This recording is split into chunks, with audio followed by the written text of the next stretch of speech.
ChatGPT waan hunda beeka jettee yaaddee beektaa? Walaloo ni barreessaa, koodii ni qopheessaa, gaaffii qorumsaa ni deebisaa. Garuu dhugaan jiru ChatGPT waa tokkoyyuu hin beeku. Inni laabireerii guddaa barreeffamaa qofadha. Har'a garuu maashiniin kun akkamitti akkas intelijentii akka ta'e iccitiin isa duuba jiru maal akka ta'e waliin ilaalla. ChatGPT'n jechoota akka keenyatti hin dubbisu. Jechoota caccabsee gara tokens jedhamaniitti jira. Fakkeenyaaf jecha makiinaa jedhu gara lakkoofsa herregaatti jijjiiree sammuu isaa keessatti kuusa.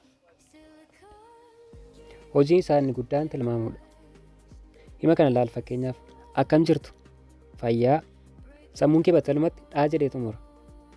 ChatGPT'nis barreeffama intarneetii irra jiru hunda dubbisee jecha tokko booda jechi kam dhufuu akka danda'u herregaa yookaan probabilitiidhaan tilmaama.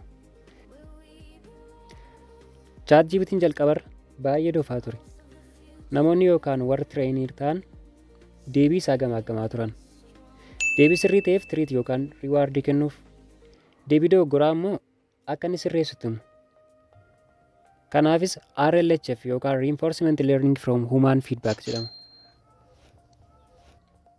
Walumaa galatti ChatGPT'n intelligensii yookaan beekumsa osoo hin taane istaatiksii yookaan herregadha. Inni akka mirarii yookaan daawwitiidha jechuudha.